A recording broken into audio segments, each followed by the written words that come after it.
Good evening, gang. How's it going?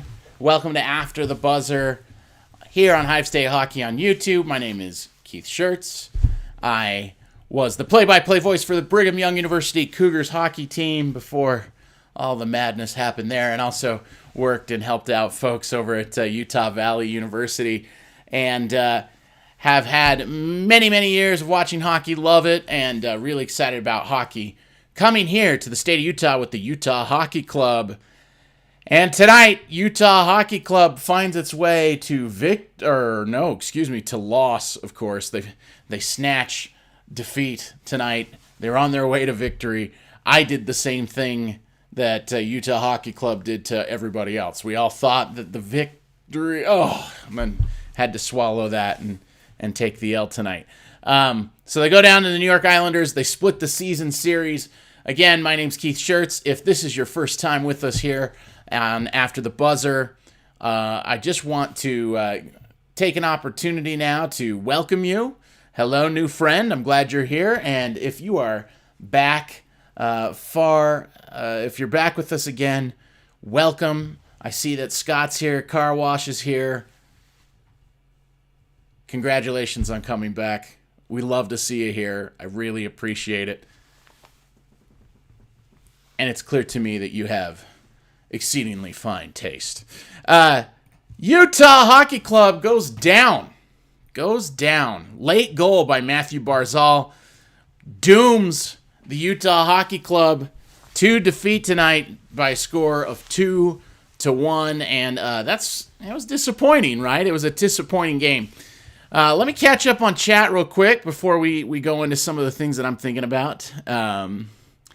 And so, yeah, who's on the other assist on the Schmaltz goal? Let me take a look, because I'm trying to remember off the top of my head. But I'll just take a look real quick. Yeah, it's Cooley and Kesselring. So Kesselring, I thought was he was one of the better players for Utah Hockey Club tonight. I thought he was I really liked a lot of things from Michael Kesselring tonight. I thought he had a very good game. And then, how far does Scripps broadcast the game? So the local signal in Utah, obviously it originates in Salt Lake City and goes as far as it can until the mountains block it. And I also think that it's being rebroadcast on local TV in Idaho as well. And then I think there's maybe a local St. George channel that is carrying Utah Hockey Club.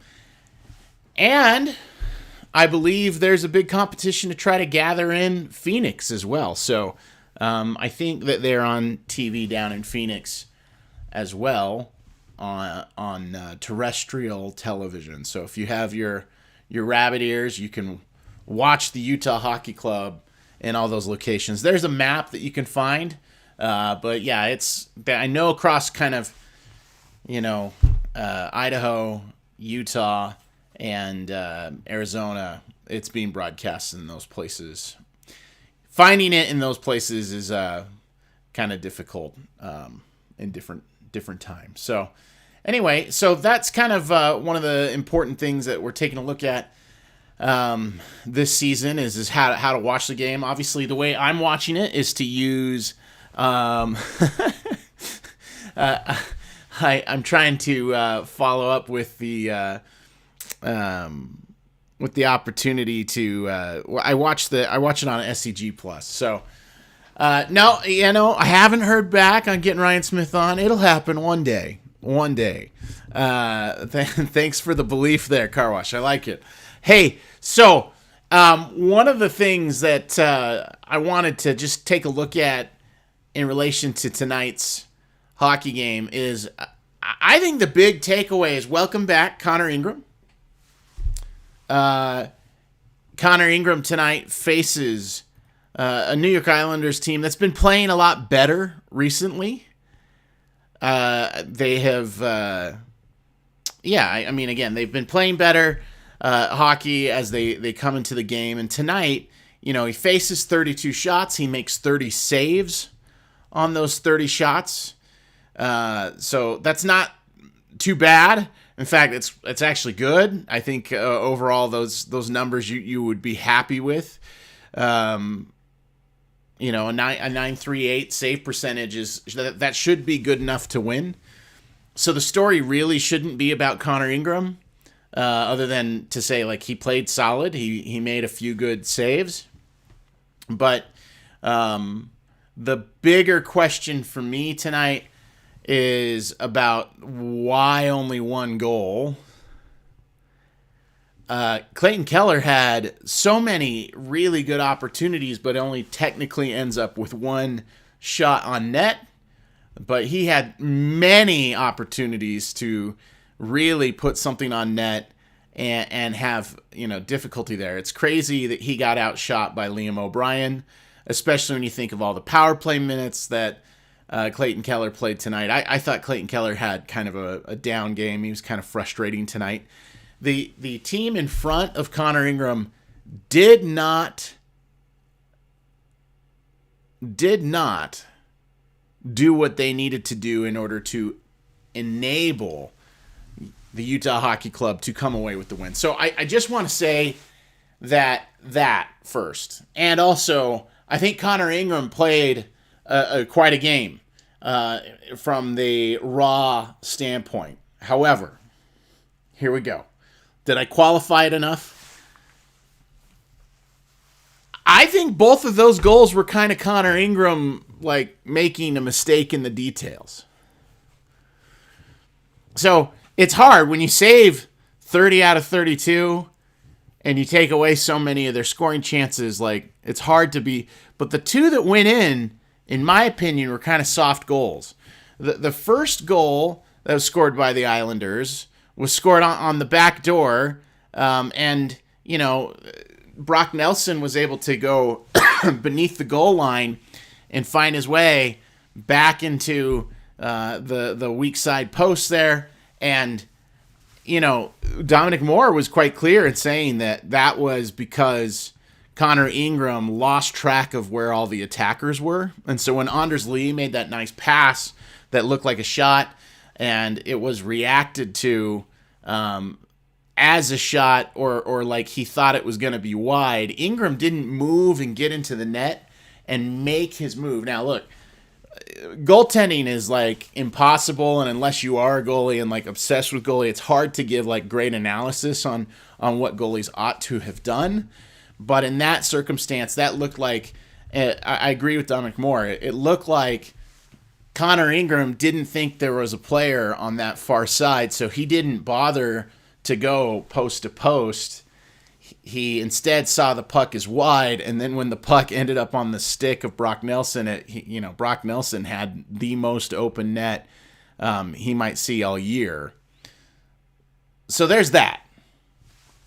The other thing that you take a look at is the second goal where Matt Barzal scores. First of all, Barzal, he's awesome. What a player. I really like what he does. He did so many good things tonight for the Islanders. You have to admire the game, right? Occasionally you have to just shout out guys that are good. But on that goal, there was so much chaos. There were so many rebound chances and shots in front of the net. It seemed to me... I want to make sure that the stream, hangs in there. So give me 1 second. It seems to me that... I'm going to try something real quick. I'll get back to that. But that second goal, one of the things that had happened was...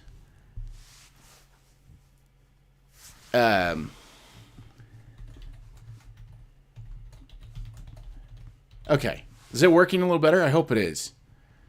Anyway, I'm trying to make sure the stream comes through a little bit more clean. So sorry for that delay.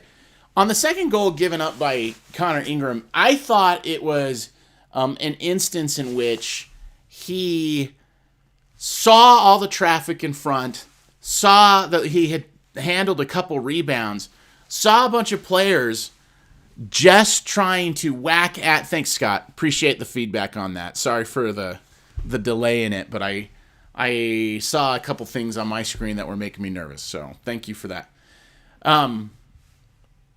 He reacted in a way where he saw all the rebounds that were happening. He saw a lot of people kind of jamming at the puck. And as they're jamming at the puck, he made the choice to leave his feet and sprawl and go down on the ice, and he laid down. And I actually, in real time, I went, oh no, he went down. Like, he didn't need to leave his feet. He didn't need to lay down. He took that position and made it so that if people were jamming, obviously they would need to lift it, but when you're trying to jam and have no space, that's a great thing to do. The problem is that I think he made that move thinking the puck was nearer to him than it was. That's the only thing that would explain why he sprawled like that. And as he got down onto the ground, the puck squirted out into the right wing circle, and that's where it found its way to Anders Lee. Anders Lee made the quick pass over to Barzal, and then same thing, empty net. All he had to do was put a little air underneath it. That's Matthew Barzal. He's definitely able to do that very quickly. Put a couple feet under it and put it right in the center of the net. So it's one of those like really frustrating games where they did so many things right, especially on the defensive end. Connor Ingram came back after his layoff, after his personal issues and family issues, and after overcoming his injury. He played well.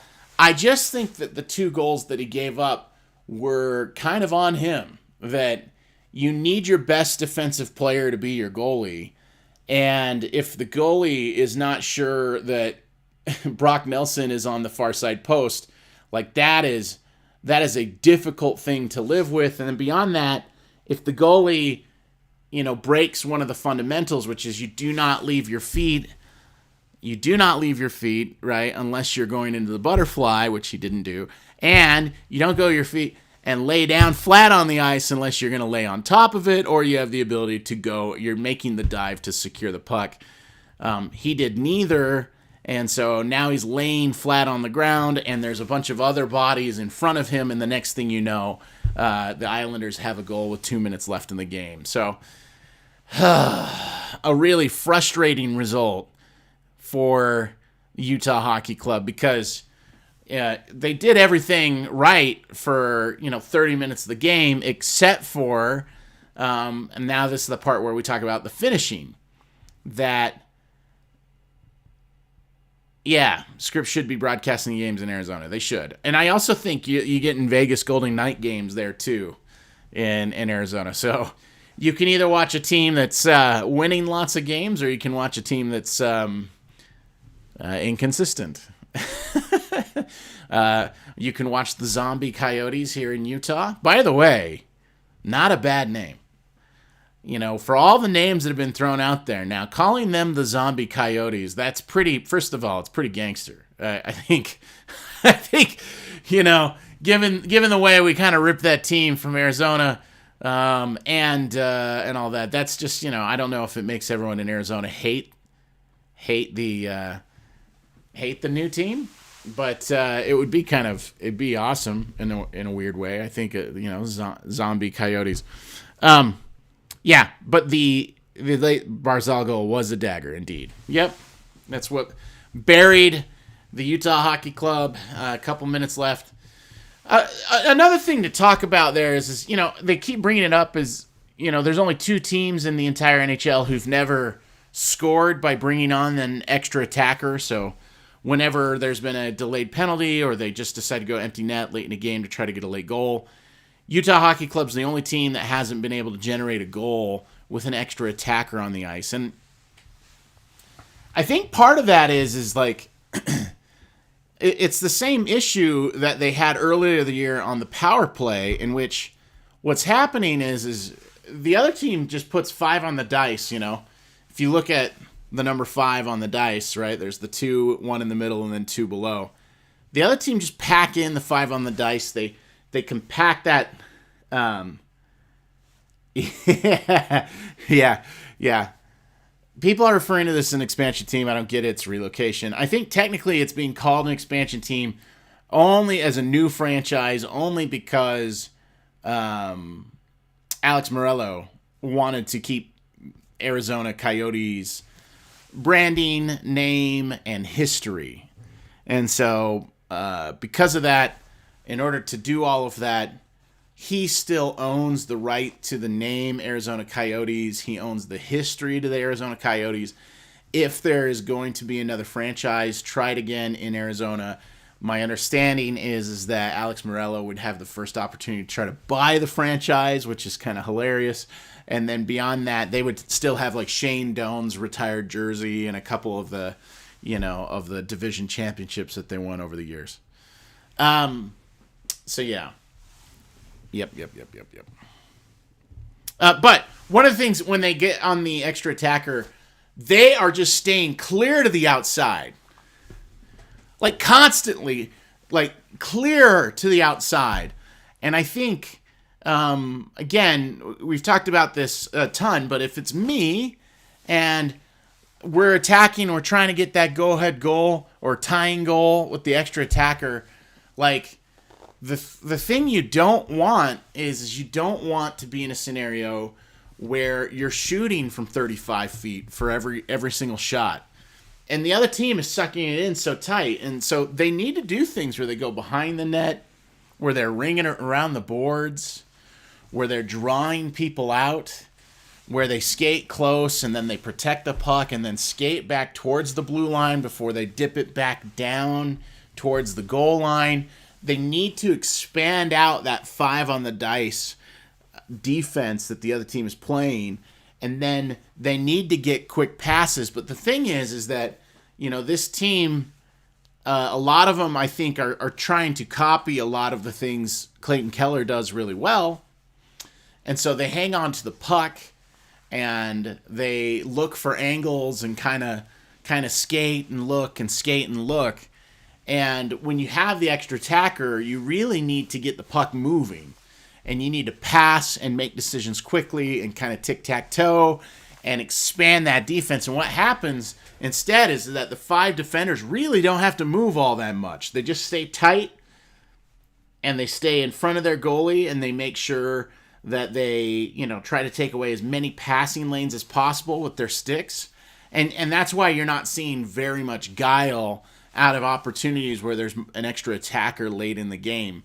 They're not finding ways to extend out that defense, work people out towards the blue line, then suck them back down in close, then run it around the boards. Like a defenseman's going to cheat on that and maybe try to chase that and go make a hit and, maybe trap the puck along the boards. Like they're going to try to do all the things to try to get the puck out of the zone. And, it's a really disappointing thing to see that they're just continue to play on the outside and just like firing wristers from 35 feet. And of course, most goalies are good enough just to see the puck from 35 feet out and be able to make the save. So that's where they are. So a difficult loss tonight to the Islanders. We're now 3 games into the homestand. This continues to be the worst home ice team in the National Hockey League. I got wondering if it was like the opposite of like Las Vegas, where like the away teams they come into Vegas and they're like, well, this is too fun. Like the restaurants are too good, the gaming's too good, the nightlife is too good. We got to go drink in some Vegas. And then they got to go play the Golden Knights, and that's like no fun anyway. But then it's really no fun when you've had drinks and you're up until like 4 a.m. the night before, and like all the Vegas stuff. Utah might be like the opposite, where like they come into town and there is really good food here. But what's happening is they're like, oh cool, mountains, and we can't ski, we can't do that sort of thing. We're going to get a lot of rest tonight. And then the other thing that I think might happen is that it's one of the places where if you're a visitor and you're here for a day or two, you're like, what's the thing? It seems kind of sleepy, kind of boring here. But when you live here, like a lot of people who live here just love it and think it's great. So I think that there's a chance that that the players have a lot to do when they're at home, and the away team doesn't have much to do when they're here, and so it's like the opposite of, it's like hurting our own players. I don't know. It's that's how bad they've been at home that I'm coming up with wild theories about why they're bad at home. That's how bad they're playing on their home ice right now. So only 6 victories in the Delta Center this year. The next closest is only 8. Does the rink have anything to do with it, Scott? I think it does, in the sense that I think the fans are really ready to get behind this team, but that, with the rink not being set up quite right, I think it does hurt things. You know, I have been to a game where I could only see one of the 2 nets. I was in the upper bowl, and I was behind the goalie net, and you couldn't see the near side goal. You could only see the far play. And so I think there's like this bizarre thing that when the puck is at the other end of the ice, Scott, like it feels like you are cheering for what's going on at the other end of the ice, and then your section's loud when the action's far from you, and then when the action's near you, you're quiet. And so in terms of like the fans' ability to get on refs and notice things when it's close to them, like there is a lot less fans that are able to see what's going on when the action's close to you. So I do think some of those home ice things where you can really harangue the refs and do what you can to, you know, influence where the puck drop's going to be, or do things to try to influence whether or not it's a hook or a slash or a trip. All of those things the crowd isn't able to do. And then the other thing that is a challenge with playing at Delta Center, from what they've said at this point, is that with the big black walls that are right behind them on each end, that when the puck is shot, that occasionally, or even when it's flipped out of the zone or whatever, that occasionally for the goalies it's hard to see the puck because the background's black and the puck is black, and so sometimes they don't always see the puck. So so they're getting a nice sized crowd, but again, the advantage of those crowd, especially the crowd over Mullet Arena, even though Mullet Arena is like, it was fun, it's a fun venue for hockey. Like Arizona State's playing great there this season. Like they're doing a great job and having a lot of success. And I think it's a great place to go see like a college hockey game. It's just not big enough to sustain an NHL team. They are drawing to the Delta Center. They're getting a lot of people to give it a go. But I think a lot of people don't want to just be able to see one of the 2 nets, which is why they're going to make the, refurbishments. I would say the other thing that I've heard about the rink, people are saying how the seating angles are like the fans are right on top of you. They've been saying about the Utah Jazz. It is quite steep. It is quite steep. So when you go to a Jazz game and you are in the upper bowl, you are very high. You are looking very like straight down. So it is kind of an interesting angle from that standpoint as well. So that arena has always had that criticism that like the seating angles are quite steep, and it does seem like the fans are right on top of you. But I think part of the idea there is that they, cram more people into a closer proximity, and then that sound funnels down to the court. And so for basketball, it's been very good. But again, we're without any sight lines. I don't think it's just hard for people to get excited when you watch what's going on the ice when it's on the far end, and then when you look up at the Jumbotron to see what's happening on the near end, and then when the puck goes out into the middle, then you're looking down and trying to figure out where it is again, and then so you're doing this thing where you're really moving your eyes instead of just staying focused. If you're a Jumbotron person, you can stay here. If you're an ice person, you can stay down there. That's just one of those things that you can't do when you go watch Utah Hockey Club right now. So the arena's got to be upgraded. It'll be fixed. Hey, Scott, have you? You should come. You should make your way up from Arizona and check it out. it's kind of unique right now. It's a little weird. It's not really great for hockey at this point, but the energy's there, and they're definitely making money right now on this team. And the interest, of course, is enormous. With over 20,000 deposits made for season tickets, in a venue where they can only fit like 12,000 people max. So, yeah, pretty interesting. Let's go back to your comment on Matias Maccelli. Maccelli has not progressed this year the way you're hoping. He's come into year 3, and he certainly has had a step back in his production. And we've talked about Matias Maccelli a lot on the show, but if you haven't heard the take, I'll just say that while I really like his highlights, I like his playmaking, and when he makes the pass, like it is gorgeous. It's fantastic.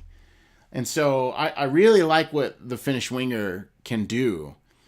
I don't, by the way, just as like a quick aside, I don't understand why in the power play now, because they lost Gunther, that one of the people that they've tried there now on the top line of the power play is Matias Maccelli, but they've put him in the bumper spot right in front of the net to try to create havoc. Like, all he wants to do is be on the outside circle and, try cross-seam passes. And so I don't really understand why he's playing the bumper spot, that he's not big, he's not imposing.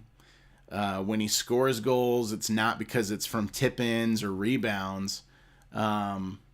It's kind of a strange misuse of him. Frankly, that's the issue with Matias Maccelli overall. The way that we would have hoped he progressed, right, Scott, was like we would have loved to see Matias Maccelli bury a lot more of his shots and have more goals go into the back of the net. And that, to me, is kind of the main thing that you see with Matias Maccelli when he's on the ice. His shot percentage is 6.27% in 5-on-5 this year. That's not great. 6.27% is second worst on the team this year, only better than Robert Bortuzzo. But most of Bortuzzo's shots are occurring from the blue line. Maccelli is usually taking his from the left wing circle and closer to the slot. So the fact that only 6.27% of his shots are ending up on net, that's difficult as you take a look at everything that you're getting from Matias Maccelli. The other one is his one of his brutal numbers is just that he when he's on the ice, there's a lot more expected goals against than there are expected goals for. So that is generally speaking, they're playing losing hockey when he's on the ice in 5-on-5. He had about a 45-day period with like no points. So that was like the longest stretch without points in his career. He is a turnover machine this season. He is just giving up possession a lot. And then the other one is he's not doing enough to like avoid taking punishment. He's taking a lot more hits this year than he was in previous years. So if he's a playmaker, you need more primary assists out of him. He's only got 4 this year on 5-on-5 scenarios. So yeah, I mean, there's a lot of things that need to get better out of Matias Maccelli this year. He's played a lot of minutes. He's just under 500 minutes this season on the ice in 5-on-5, and he's got to do more to produce in those situations. He's just not doing enough to put shots on net. In terms of total shots that he's taken, like he is like way down there in terms of shots, but in terms of misses the net, he is third on the team this season in terms of missing the net on his shots. So we're just talking about a player that is having a hard time when he does attack. He's just not even putting it on net. And the difference there is huge because if you hit the net, goalie's got to make a save. Then maybe there's a rebound chance. And, maybe Kraus can do something with it at that point. Or maybe you can put yourself in a position to let Bukestad do something with it. But if he's your second worst shooter in terms of shooting accuracy, like he's got playmaking ability in theory of a top 6 player. He should be in your top line or your second line. Second line. He should be your second liner. But if he can't shoot, then it makes his playmaking become more obvious, he becomes more reluctant to shoot. And as other teams will just take away his playmaking options because they want him to shoot, it becomes kind of a difficult scenario, right? So it's one of those kind of interesting problems. And then the other is, so he doesn't shoot well enough to play in your top 6, but then he doesn't check well enough to be in your bottom 6. And he can't grind out goals and find that sort of thing. He needs other players on the ice with him who are good at finishing with the puck. And now when you're playing with a bottom 6 player, like you're playing with the guys that score goals based on effort. So he is a weird fit. He's just a weird fit. And I don't know what to do about it other than like to ponder that I don't see, unless his shot comes along. And he's a young player, and I guess it could come. But without his shot coming along, he's going to always be this frustrating tale of a guy that never really finds a place where he fits in cleanly. And so that'll be a difficult thing to manage with Matias Michelli the rest of his career, honestly. I'm worried about him having to be there. So, yeah.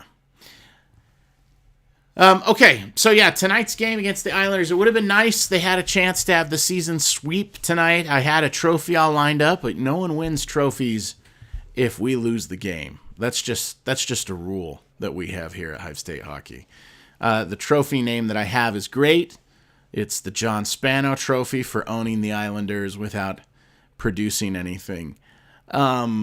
And so it's to give it to the player who played the best without any points scored. So if you know the history of the Islanders, that's kind of a fun one. But no one won the John Spano Trophy tonight. It'll have to wait till next season unless we meet the Islanders in the Stanley Cup Finals this year. Don't think either of those things are happening. So we'll get another chance to award the John Spano Award next season. Yeah, that Islanders team is a team that they do a lot of reliable things. And again, if I was an Islander fan, I would like be obsessed with Anders Lee and Matthew Barzal and obviously Brock Nelson. Like they have these players that are so good, and it's interesting to see that they're coming along after beginning the season so poorly. And the other part is, yeah, if they would have hung in there for another 2 minutes, they could have stole off another loser point. So that's the other disappointing part of this. But again, like I mentioned, I do feel like they deserve to give up both those goals, and it was largely in part of, while Ingram played solid in so many other ways, he really failed on those 2 goals. One was just not knowing who was on the ice and where they were, and the second one was a technique problem where he left his feet. The Islanders have played really well more recently, and especially on the 3-game win streak over. They took it to the Vegas Golden Knights the other night. Utah had a hard time scoring against them. And when the Islanders can come out and have a game where they only give up 1 goal against a Utah hockey club with their backup goalie in net, not Ilya Sorokin playing, like that is a giant win. But they were at the bottom of the Eastern Conference not too long ago, and now there they are, fighting their way back into things. They're only 6 points out of being in the playoffs at this point. So that they can certainly still make a run and find their way back into it. But there was a period of time where it looked like maybe the Islanders may be totally and completely out of the equation, and they have found their way to do that. Spano could have bought the Coyotes and kept them there and kept playing in Glendale. It's one of those fascinating things because I do not think... Oh, the Wild beat the Sharks. Okay. I do not think that Alex Morello would have been willing to sell to Spano because he needed the money. I mean, again, the reports of the Coyotes not making payments on their hotel bills, the fact that the accounts receivable department from a bunch of different businesses which had given hospitality services to the Coyotes last season were making phone calls, and that Alex Morello was then asking his people to contact those hospitality companies and say to them, like, well, let's make a settlement. We're not going to pay what we owe, but why don't we make a deal in the meantime? And as soon as those sort of things came on, I think as soon as that started to happen and happen with regularity, there's nothing that says this directly other than when you read those stories, when Gary Bettman began to understand that Morello was starting to stiff these hotels and restaurants and et cetera in all the local markets across the NHL, that harms the NHL's brand. It harms the NHL's ability to do business with these great hotels in all the different cities. They need to have good partnership with those cities. And I just think as soon as Alex Morello started to run the Coyotes the way he runs all of his other businesses, allegedly, in my opinion, that was the thing that made Gary Bettman walk in and go like, this can't happen anymore. It's one thing that we've tried to work together. We've let you play at Mullet Arena. You've been there with 4,600. It was embarrassing when you said you could get a plan through, and the people of Tempe had a chance to vote, and they decided to keep a landfill instead of the Coyotes. There was just a lot of embarrassing stories coming out of Arizona, and so on the heels, Bettman was willing to let him play, in a college stadium and be guests inside of a college stadium. They did that for 2 seasons, and Bettman was willing to give him even more time. The thing that made that clock run out was when the public in Tempe voted down the initiative to build a new arena in Tempe. They were going to build it on a landfill. They decided to keep the landfill. They voted it down. That was a bad story, but that didn't seem to determine Bettman. But as soon as the stories were coming out that Alex Morello was making those deals with these hospitality companies to not pay his debts back in full, but instead negotiate a certain amount so that they could get some money and then have like a debt settlement. Once those debt settlement conversations started to happen and become the MO of how the Coyotes were going to do business and how they were doing business, as soon as that happened, I think that was it. I think that was the thing that made Gary Bettman go like, enough's enough. Can't do this. So, given all that, I think it's interesting that Alex Morello, one of the terms of his sell to Ryan Smith, it certainly did. The vote wasn't that close, was it, Scott? It was definitely motivated seniors to come out in full force and end that initiative for the Coyotes. So it was one of those things where I just think it's funny that Alex Morello wants the first bite at the apple if they're ever coming back to Phoenix.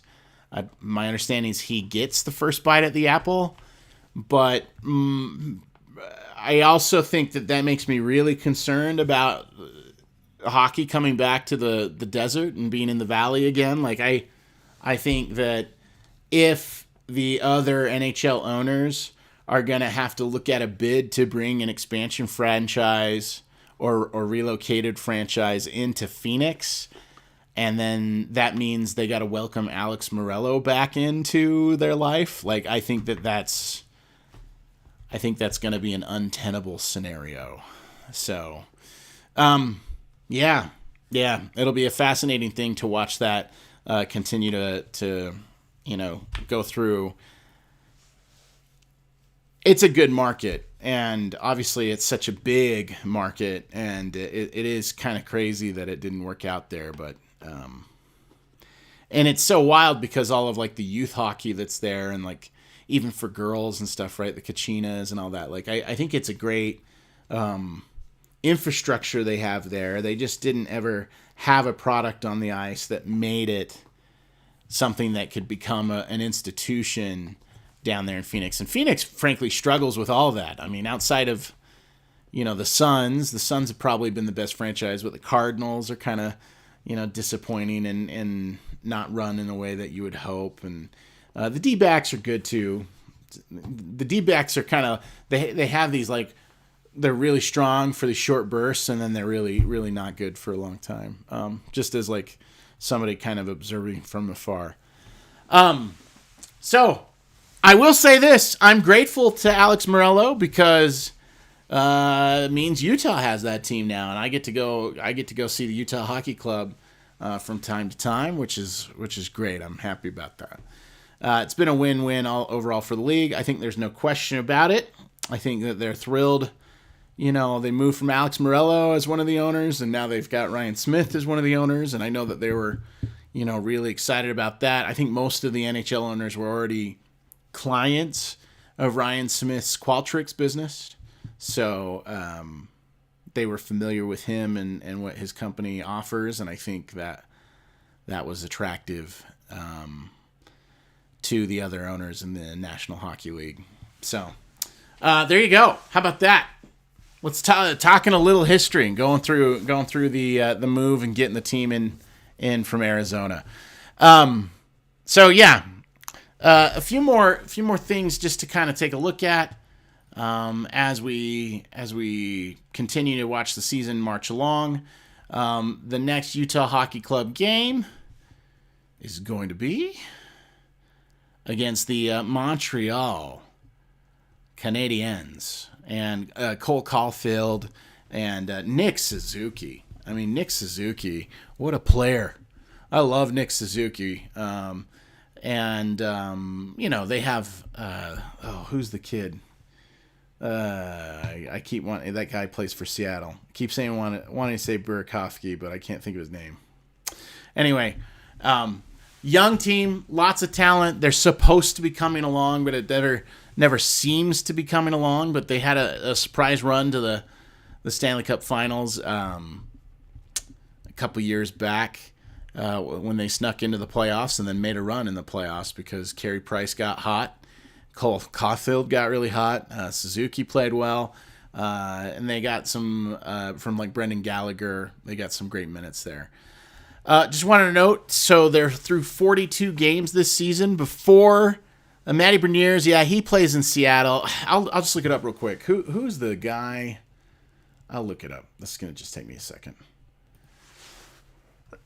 Montreal.